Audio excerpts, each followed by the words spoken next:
Good evening, all of you. Let's continue part 10, chapter 3rd, class A science.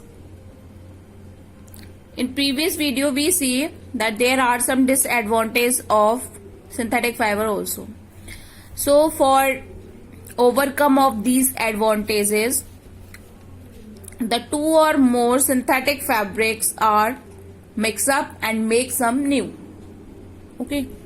So here we read blended fabric is when we mix two synthetic fibers or one cotton of one synthetic fiber, one natural fiber or synthetic fiber, then a blended fabric is formed.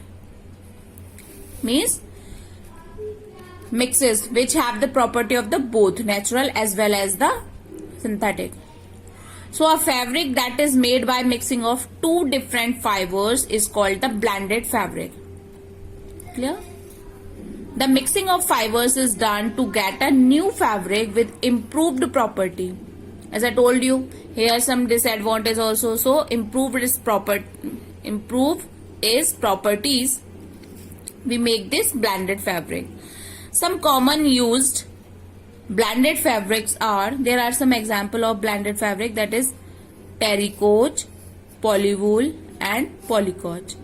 Terrycoat when we mix the terylene and cotton, polywool when we add the polyester and wool, and the polycoat when we use cotton with polyester, when we mix cotton with polyester, then the polycoat is made. Okay.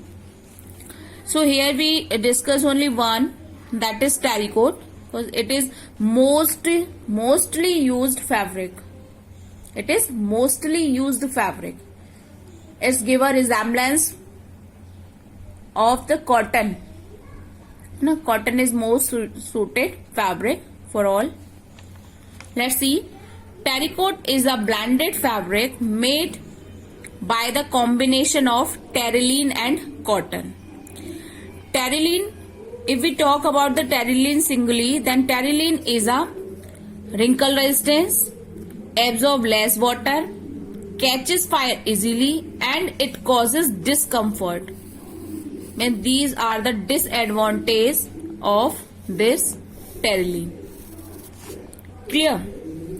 And what are the properties of cotton? Cotton absorbs more water and is not wrinkle resistance. But these are not the advantage of cotton. Na? It is absorb more water and it is not wrinkle resistance. It's getting wrinkle easily. These are disadvantages of cotton. But what are the properties of cotton? It absorbs sweat and moisture to give us comfort. It is a property of cotton that it absorbs sweat and moisture and give you comfort. That's why you use cotton in summer season. Clear? So here we see there are some qualities are present in the cotton and some qualities present in the terylene. So when we mix up both of these, terylene and cotton, then a new fabric which is made, that is terrycoat, and it has a better quality and better properties. When these two are mixed in any ratio, we get terrycoat. Terrycoat absorbs water and gives a cooling effect, which alone terylene can't done. Okay? And hence it more comfortable to wear. It does not require ironing and it's soft and durable. So in this way we make the blended fabrics. Thank you class. We continue in the next video.